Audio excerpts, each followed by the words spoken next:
Olá, amados, sejam muito bem-vindos para essa conversa. Hoje a gente vai explorar um tema muito profundo e cheio de significado, que é o ano jubilar de 2025, o Ano Santo da Esperança. A gente vai entender o que é esse período, né, esse período especial, né, porque ele é tão importante, né, e como as indulgências estão ligadas a esse evento. E para esse momento, quem está aqui para conversar e para fazer essa explicação com a gente é o Padre Adnan. Muito bem-vindo, Padre. Muito obrigado, eu agradeço a oportunidade. Realmente é um tema muito relevante, visto que este ano santo, ou ano jubilar, como queiram, é dedicado à esperança. Esse é o seu tema, não é? Peregrinos da esperança, e o lema A Esperança Não Confunde. Então vamos começar com alguns conceitos importantes, né, Padre, para a gente começar a se aprofundar um pouco mais do ano, do que é esse evento, né, explicar um pouco mais esse evento, esse momento que a gente vai passar, né? E para começar, a primeira pergunta que eu gostaria de fazer para o senhor, Padre, é o que é uma indulgência? Para entender melhor o que são indulgências, é importante recorrer ao Código de Direito Canônico.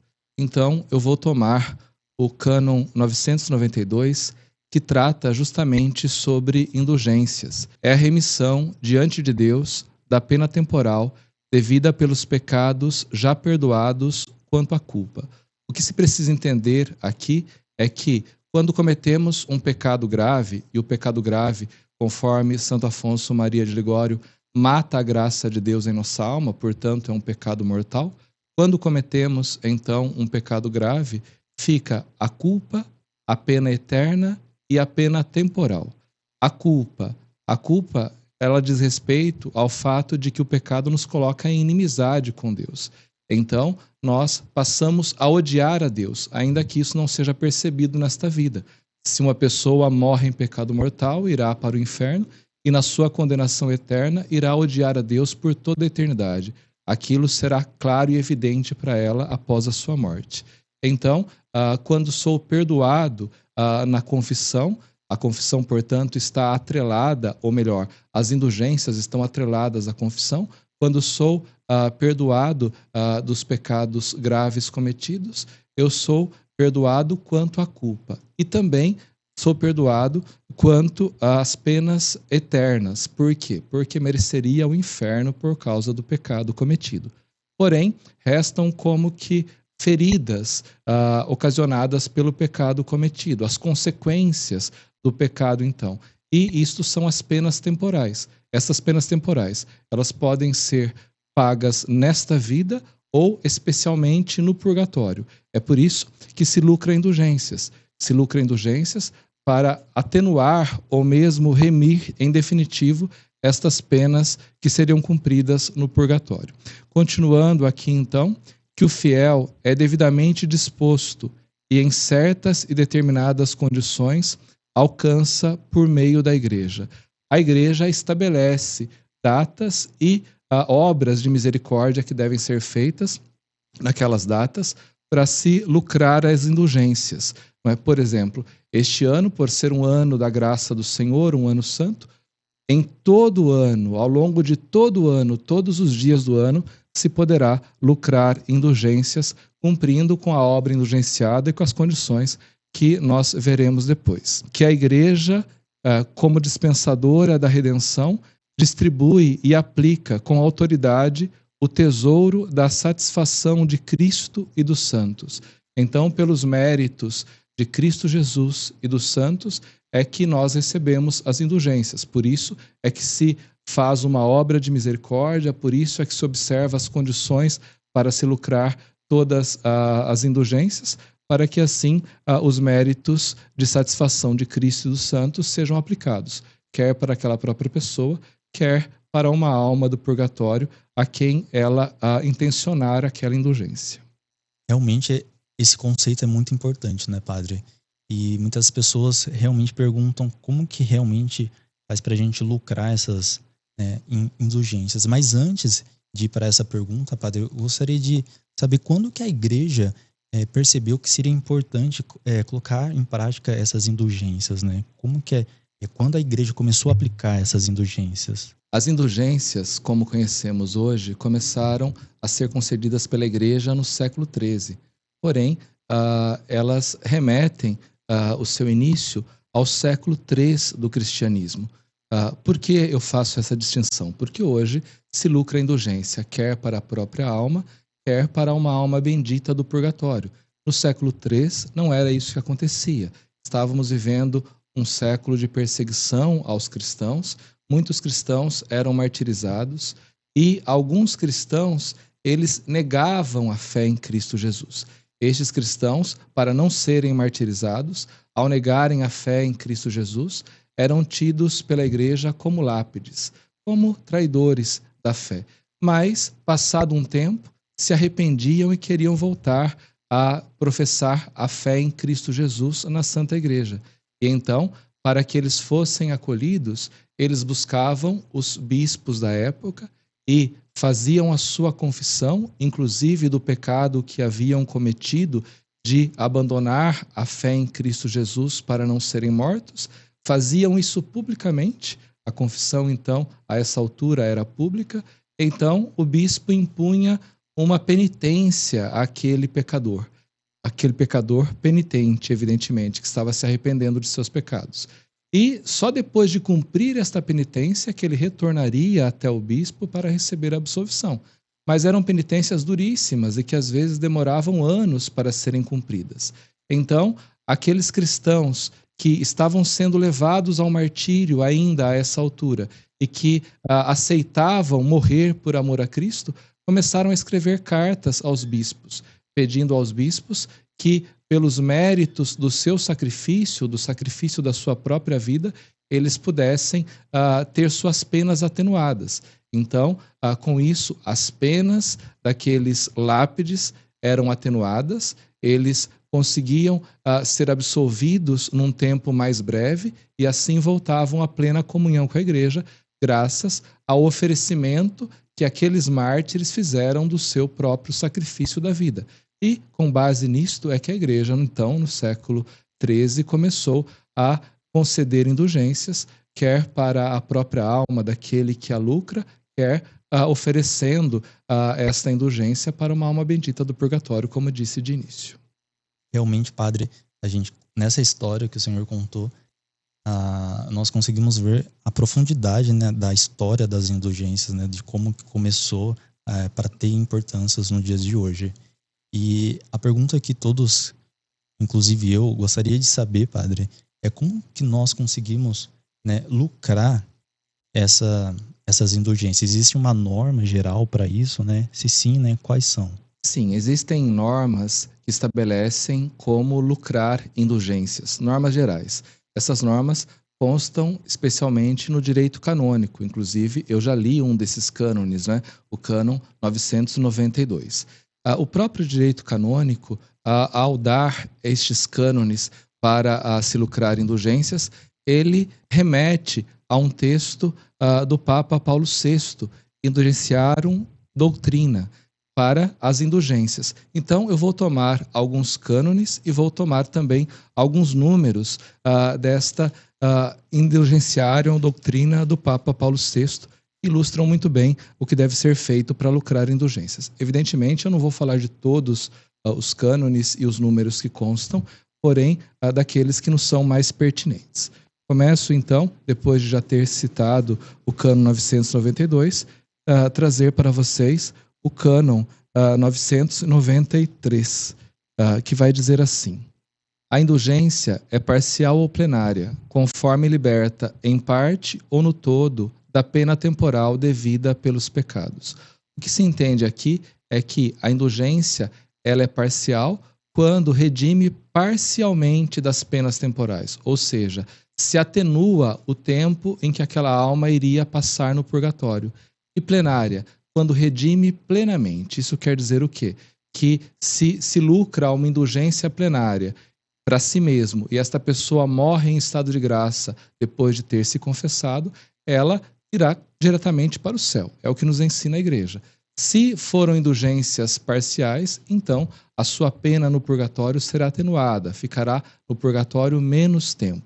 E isto pode ser tanto aplicando aquela indulgência para a sua própria alma após a morte, quanto procurando lucrar uma indulgência para uma alma do purgatório. Então, o esforço para se lucrar indulgências plenárias para as almas benditas do purgatório é justamente esse: a esperança de colaborar para que esta alma vá para o céu com aquela indulgência. Depois, seguindo, o cânon 994 diz assim: qualquer fiel pode lucrar indulgências parciais ou plenárias para si mesmo ou aplicá-las aos defuntos como sufrágio. É o que eu venho dizendo desde a resposta à primeira questão que foi levantada. Então, se pode lucrar indulgências para si próprio ou oferecê-la para uma alma bendita do purgatório. Ah, padre, mas eu não tenho certeza se a alma para a qual eu estou oferecendo a indulgência está realmente no purgatório. Ela pode ter ido para o céu, ou Deus nos livre, ter ido para o inferno. Então, essa indulgência seria perdida? Evidentemente que não.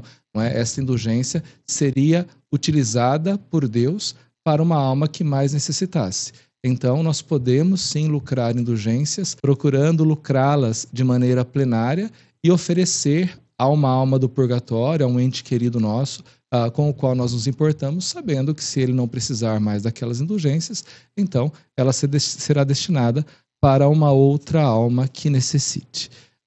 Seguindo aqui adiante, para que alguém seja capaz de lucrar indulgências, o cânon 996, isto é importante, deve ser batizado, não estar excomungado e encontrar-se em estado de graça, pelo menos no fim das obras prescritas. Este é o primeiro parágrafo do cânon 996. Então, não são todas as pessoas que podem lucrar indulgências. Os batizados é que podem lucrar indulgências. Os batizados que não estejam em estado de excomunhão e que se encontrem em estado de graça. É por isso que uma das condições para se lucrar indulgências, como vamos ver daqui a pouco, é que aquela pessoa se confesse. Parágrafo 2º do mesmo cânon 996. Para que a pessoa capaz lucre de fato as indulgências, deve ter a intenção, pelo menos geral, de as adquirir e deve cumprir os atos prescritos no tempo estabelecido e no modo devido, segundo o teor da concessão. Deve ter a intenção, não é? Porque a intenção de lucrar indulgências aqui, ela é que vai caracterizar que aquela pessoa está cumprindo com aquela obra indulgenciada para esta finalidade e está disposta àquelas atitudes habituais para poder lucrar suas indulgências. Agora, então, vou tomar, como disse, o texto do Papa Paulo VI, Indulgentiarum Doctrina, sua Constituição Apostólica, tomando alguns números que ilustram um pouco melhor aquilo que eu acabei de dizer. Nas suas normas, o número 6 diz assim: a indulgência plenária só pode ser adquirida uma vez por dia. Isto é muito importante, porque depois vamos até voltar a esse tema, não é? Visto que as normas para se lucrar indulgências neste jubileu de 2025 apontam algo diferente. A indulgência plenária só pode ser adquirida uma vez por dia, ressalvada a prescrição da norma 18 para os que se acham em artigo de morte, mas pode adquirir-se a indulgência parcial várias vezes no mesmo dia, a menos que expressamente seja indicada outra disposição. Então, a indulgência plenária só se pode lucrar uma vez por dia, exceto em caso de morte. O que isso significa? Quando uma pessoa está, por exemplo, em vias de morrer e um sacerdote é chamado para confessá-la, para dar-lhe a unção dos enfermos e para dar-lhe o viático, o sacerdote também pode aplicar indulgências àquela pessoa moribunda, justamente para que sua alma possa ir para o céu. Porque a ideia é, tendo-se confessado, estará em estado de graça, recebendo indulgência plenária, poderá ir para o céu e ainda recebe o viático para fazer a sua partida, a sua Páscoa desta vida. Então, nestas condições, se poderia lucrar 2 indulgências no dia, supondo que aquela pessoa tivesse feito uma obra indulgenciada e depois tivesse sofrido, por exemplo, um grave acidente, estivesse em perigo de morte, naquele mesmo dia ela poderia novamente receber indulgências por causa deste artigo de morte do qual estamos falando. Precisamos ter em conta também que, além da obra indulgenciada, existem disposições habituais para se lucrar indulgências. O Papa Paulo VI fala de 3 condições habituais. Isto no número 8 das normas. As 3 condições podem ser preenchidas em dias diversos, antes ou após a realização da obra prescrita. Mas convém que a comunhão e a oração nas intenções do soberano pontífice se façam no mesmo dia em que se faz a obra indulgenciada. Então, imaginem só, a obra indulgenciada é a visita a uma igreja ou a um oratório no dia de finados. Então, a pessoa pode realizar esta obra indulgenciada no dia, mas ela pode receber a comunhão num dia distinto desse, pode confessar-se num dia distinto desse, pode rezar pelo Santo Padre o Papa num dia distinto desse. Porém, convém que a comunhão e as orações da intenção do soberano pontífice se façam no mesmo dia. Convém, mas se isso for impossível, então a pessoa pode fazer num outro dia e lucrar indulgências com aquela obra indulgenciada, ela sim, realizada no dia estabelecido. Então, para que fique claro aqui, não é? Hoje a Igreja entende que são 4 disposições habituais para se lucrar indulgências: a aversão ao pecado, a confissão sacramental. Esta confissão sacramental ela pode acontecer no intervalo de tempo de até 7 dias antes do dia indulgenciado ou até 7 dias depois do dia indulgenciado. Então, temos um intervalo de 15 dias para esta confissão, mas é claro, não é? Se a pessoa tiver pecado grave, ela vai ter que confessar-se antes de receber a comunhão. Ela não vai poder confessar-se depois de forma alguma, não é?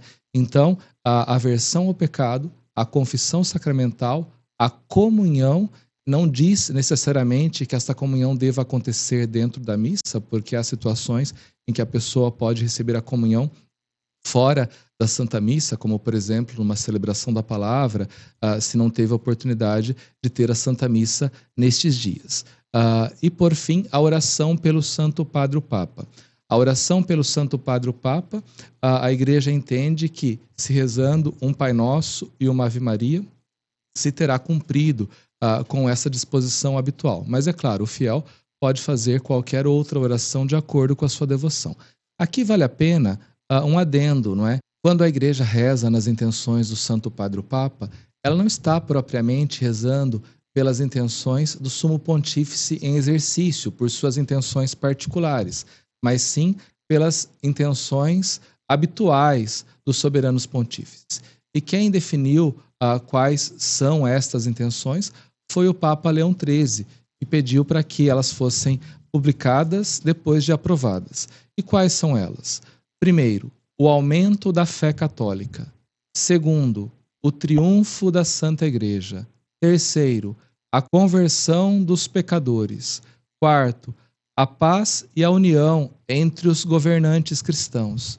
E quinto, a extirpação das heresias no seio da Igreja Católica. Então, quando um fiel, para lucrar indulgências ou para qualquer outro motivo, reza nas intenções do Santo Padre o Papa, ele está, na verdade, rezando por estas 5 intenções que acabei de mencionar: aumento da fé católica, triunfo da Santa Igreja, conversão dos pecadores, paz e união entre os governantes cristãos e extirpação das heresias. Retomando aqui, então, o número 9 diz assim: com uma só confissão sacramental podem-se adquirir várias indulgências plenárias, mas para cada indulgência plenária é necessária uma comunhão e as orações nas intenções do Sumo Pontífice. Então, neste intervalo de 15 dias que mencionei, por exemplo, uma pessoa pode lucrar mais de uma vez a indulgência com uma única confissão feita. Ela não vai precisar confessar-se a cada indulgência que for lucrar, né? Exceto, é claro, como disse, se ela estiver em pecado grave, que daí precisa sim confessar-se. Então, neste ano santo em que nós poderemos lucrar muitas vezes as indulgências, essa informação ela é muito relevante. Depois, o número 10. A condição da oração nas intenções do Sumo Pontífice, como já antecipei, podem ser plenamente cumpridas, recitando em suas intenções um Pai Nosso e uma Ave Maria, mas é facultado a todos os fiéis recitarem qualquer outra oração conforme sua piedade e devoção para com o Sumo Pontífice. Bom, padre, fiz algumas anotações aqui sobre essa explicação, sobre a norma geral. É bem profunda essa explicação e eu anotei alguns pontos importantes aqui, né, para resumir, né, a norma geral para lucrar indulgências. Temos a aversão do pecado, sacramento da confissão, comunhão da Santa Eucaristia, né, rezar pelas intenções do Santo Padre, o Papa, e uma obra indulgenciada, que vai depender do dia que a gente está celebrando. Correto? Exato. Nesse ano santo, estamos ouvindo bastante sobre como lucrar indulgências nesse ano. Mas antes, padre, a igreja declarou esse ano de 2020 e 25 como o ano santo da esperança. O que seria esse ano santo, padre? E como que a gente pode lucrar nesse ano? Nós falamos tanto ano santo quanto ano jubilar. Isso porque, inicialmente, o ano santo era celebrado a cada 50 anos. Então, a ideia de um jubileu de ouro, não é? Depois, ele passou a ser celebrado a cada 25 anos. Mas também aconteceu extraordinariamente, em algumas ocasiões, fora deste intervalo de tempo. Na igreja, foi o Papa Bonifácio, no ano 1300, que declarou o primeiro ano santo da graça do Senhor, ou ano jubilar. Qual a ideia que está por trás deste ano jubilar? A ideia que está por trás, ela vem lá do Antigo Testamento. É interessante que nosso Senhor Jesus Cristo, quando pregava nas sinagogas, nos diz os santos evangelhos, foi até a sua terra natal, Nazaré, entrou na sinagoga, deram a ele um texto do profeta Isaías e atribuiu aquilo que estava escrito a si mesmo, como sendo o cumprimento daquilo que ele havia acabado de ler. E ele concluía o texto dizendo: o ano da graça do Senhor. Vim para estabelecer o ano da graça do Senhor. O que era este ano da graça do Senhor para os antigos judeus? Uma utopia. Eles imaginavam assim: Deus nos introduziu na terra prometida. Porém, podia acontecer que alguns do povo santo de Deus acabassem se endividando. E ao se endividar, teriam que vender suas propriedades, às vezes vender-se como escravo e a própria família. Então, para que essa situação fosse revertida, a cada 50 anos se declararia o ano jubilar, o ano da graça do Senhor, onde as propriedades que foram vendidas seriam devolvidas, onde a liberdade seria devolvida. Então, é com base justamente nesta ideia do Antigo Testamento que as indulgências são concedidas nos anos santos da graça do Senhor. Por quê? Porque se lá, utopicamente, se tratava de reconquistar a liberdade, agora trata-se de ver-se redimido das penas temporais para poder entrar no céu e participar da glória de Deus. Esta é então a síntese daquilo que nós entendemos por um ano jubilar. E, como deixei claro, agora para nós com um sentido espiritual muito mais profundo, porque trata-se da remissão das penas temporais que impedem aquela alma de gozar de Deus face a face na sua glória.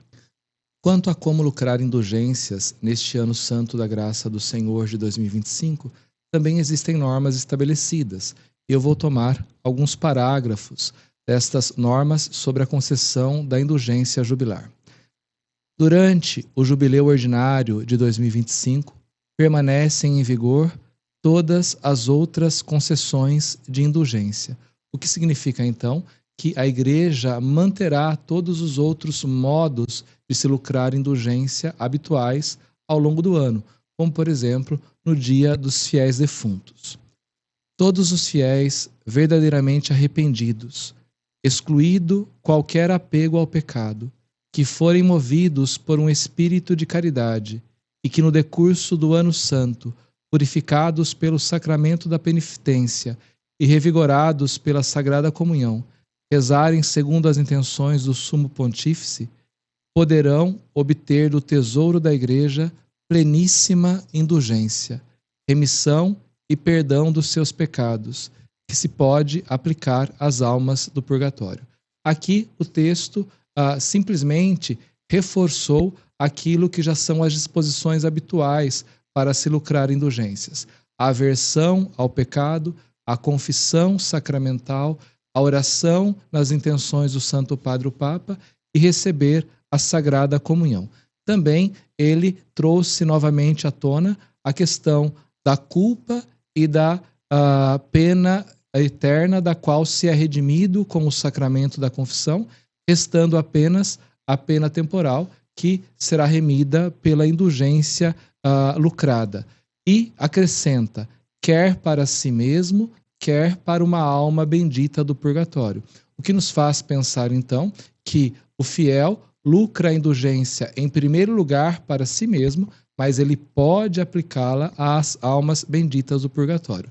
Na verdade, acaba acontecendo bem o contrário, porque como são muitos os nossos entes queridos já falecidos, então, habitualmente, se lucra indulgências por essas almas que cremos possam estar no purgatório. As disposições gerais são sempre as mesmas, porém, muda a obra indulgenciada. Quais são as obras indulgenciadas neste ano? São diversas. Não é? O Papa prevê até mesmo para uma pessoa que não pode se locomover, lucrar indulgências, como, por exemplo, os monges e monjas que têm estabilidade devem ficar no seu mosteiro, as pessoas que estão gravemente doentes e não podem sair de casa ou do hospital. Mas, evidentemente, a mais comum é a visita a um lugar sagrado indulgenciado. E é justamente desta que eu pretendo falar um pouco. Afinal de contas, eu acredito que a maior parte das pessoas irão procurar lucrar indulgências com esta obra indulgenciada. Então, se pode lucrar indulgências visitando um lugar estabelecido. O Papa Francisco, ele estabeleceu que todas as catedrais do mundo fossem lugares de peregrinação para se lucrar indulgências. Mas deu também aos bispos a liberdade de escolher outras igrejas que eles achassem oportuno para lucrar indulgências. No caso da nossa Diocese de Bauru, nosso bispo, Dom Rubens Sevilha, estabeleceu que apenas a Igreja Catedral será um lugar de peregrinação para lucrar indulgências. Mas não é suficiente peregrinar até a Catedral, ter a intenção de ir à Catedral para lucrar indulgências. É preciso também realizar ali uma obra indulgenciada. Quais são as obras indulgenciadas previstas pelas normas gerais? Participar da Santa Missa lá na Catedral, ou então rezar a Via Sacra dentro da Igreja Catedral, ou então o Rosário Mariano dentro da Igreja Catedral, ou então o hino Acatistos, mais comum entre os cristãos católicos de rito oriental, dentro da Igreja Catedral, ou participar de uma celebração penitencial, mas que termine com a absolvição individual dos fiéis, a adoração eucarística ou a meditação da palavra de Deus. Se pode também lucrar indulgências, ou seja, a adoração ao Santíssimo ou a Lexio Divina dentro da igreja também seriam obras indulgenciadas. Realmente, padre, são diversas obras indulgenciadas que podemos lucrar indulgências todos os dias neste ano. E voltando um pouquinho, o que o Senhor disse, o Senhor explicou, podemos lucrar indulgência todos os dias. E essa novidade que o Senhor comentou sobre lucrar 2 indulgências no mesmo dia, o Senhor poderia explicar um pouquinho mais como que ocorre isso? Sim, as normas para a indulgência deste ano jubilar de 2025 trazem essa novidade. Habitualmente, como vimos com as normas gerais, se pode lucrar indulgência apenas uma vez por dia, a indulgência plenária, é claro, exceto em artigo de morte. Porém, o Papa Francisco quis que se pudesse lucrar até 2 indulgências por dia, e isso aparece nas normas, quando diz assim: os fiéis que tiverem praticado o ato de caridade em favor das almas do purgatório, se aproximarem legitimamente do sacramento da comunhão uma segunda vez no mesmo dia, poderão obter 2 vezes no mesmo dia a indulgência plenária, aplicável apenas aos defuntos. É importante ter isso presente. Essa segunda indulgência que eu lucraria no mesmo dia seria aplicada apenas às almas do purgatório. Quer eu tivesse lucrado a primeira indulgência para minha própria alma após a morte, quer tivesse lucrado essa indulgência para uma alma bendita do purgatório. Bom, padre, muito bem explicado, muito obrigado. Realmente o ano jubilar não é apenas um evento histórico, né, da teologia, mas realmente uma oportunidade para estarmos aí lucrando indulgências todos os dias. Muito obrigado por responder todas essas perguntas. E se você que está assistindo ficou com algumas dúvidas, vocês podem comentar nos vídeos que a gente vai responder todas as perguntas. Muito obrigado, padre, por essa conversa, por essa explicação tão profunda do ano jubilar. Eu que agradeço a oportunidade de estar esclarecendo os fiéis do que devem fazer para lucrar indulgências neste ano santo da graça do Senhor.